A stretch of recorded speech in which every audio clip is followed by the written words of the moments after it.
What's the deal with the health aspects of being kosher versus being keto? Hi, in case you're new to this channel, I am Slick Nick, your personal keto bro. And no, I'm not a doctor. I'm not a dietitian. I'm not a nutritionist, nor your personal trainer. Instead, I'm just some random guy in Tennessee with over 10,000 subscribers who tune in to watch these videos, watching me conduct a science experiment on myself as I am inching my way towards age 40 in a couple months, as I am having my goal of 17% body fat. I'm closer to 20% right now.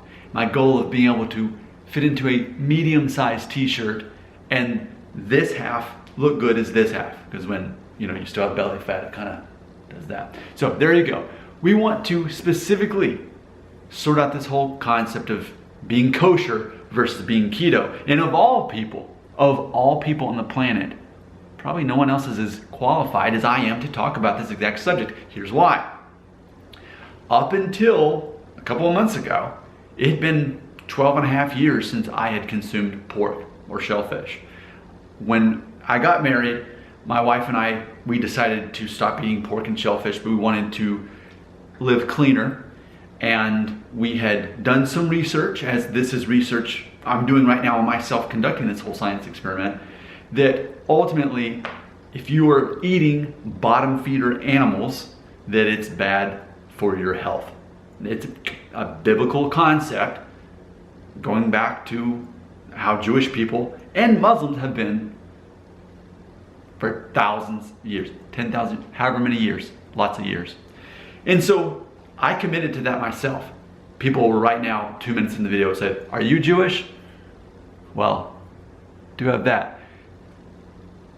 I have Jewish DNA or ethnicity, yes, going back to Italy, and then they got converted from both Judaism and apparently Islam, according to my DNA test. But ultimately, no, I'm not of the Jewish faith.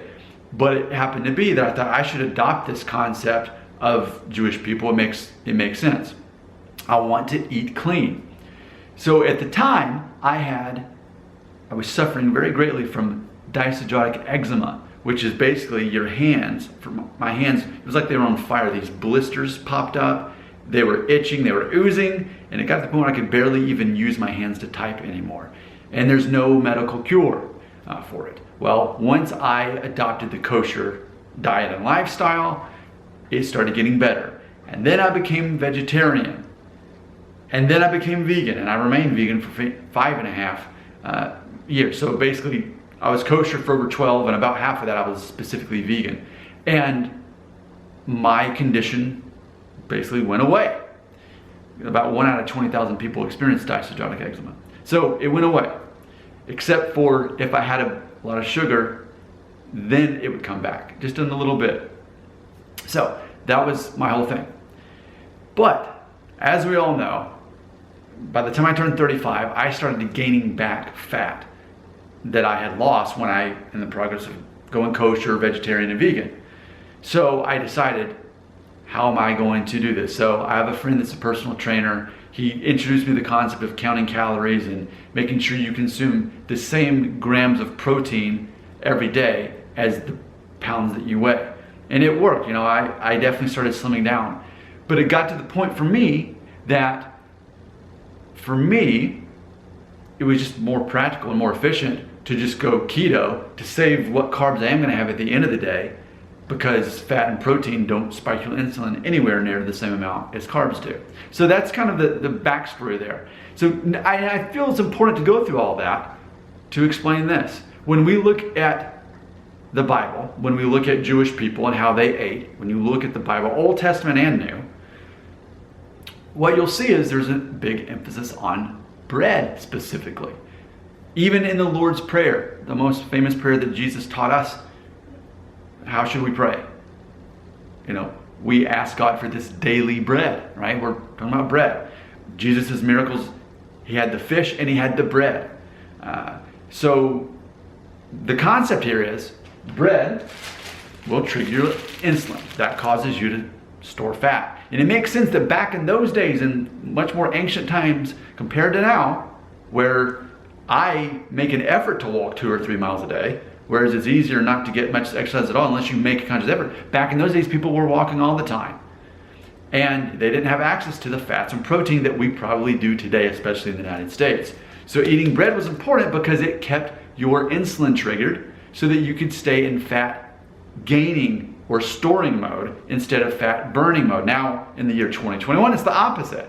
It's, I want to make sure that I'm losing this fat on my stomach, not constantly storing fat as a survival technique. So imagine a guy who hasn't had pork or shellfish in over 12 years, and now these are in my my refrigerator. We got bacon, we got the sausage here, and the whole concept is pork specifically does not trigger your insulin as much as most other meats. Now you're welcome to check out Dr. Berg. He's the one who teaches this concept of insulin index, how foods have a certain index. I got my notes right here. So just for example, the more your insulin is triggered, the quicker and easier it is for your body to store fat from that. So imagine this, beef hot dogs, which I don't have it here in front of me, but beef hot dogs, I'll show you.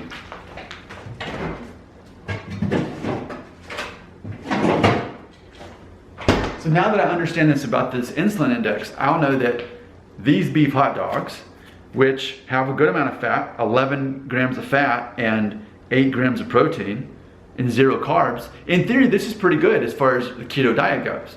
However, it has its own separate insulin index, which is much higher than pork. So for example, it has an insulin index of 51% out of 100. However, pork sausage is only 13% and bacon is only 9%. So it's gonna make more sense that when I eat my first meal at 2 o'clock every day, and I have my salad with my sunflower seeds and my avocado and my olive oil, it's gonna make more sense that, and this is my last pack of the beef franks, once I finish these out, if I'm gonna eat any meat other than my eggs, then I am going to switch to pork because it's gonna keep my insulin even lower because of how much lower those numbers are. Pork sausage, 13% compared to beef franks, 51%. Or if I wanted bacon, even 9%. So that's very important as far as sorting all this out. So the concept is, back in biblical days, specifically for the Jewish people, the concept was for them to stay clean and pure, their diet to be healthy in that way. But in modern day America specifically, what we're seeing is you're more likely to gain fat. And that fat over time is more likely to make you less healthy. And the more bread that you eat, you're constantly having your insulin spike. So for me, I feel that perhaps the whole kosher thing, that was very relevant for that time. But I feel now, the way we don't get that much exercise, we have a lot of access to protein and fat now that they didn't used to. We don't need to keep bread around eating it all the time like they had to then in order to store fat. That's my theory on it. What are your thoughts? They belong right here.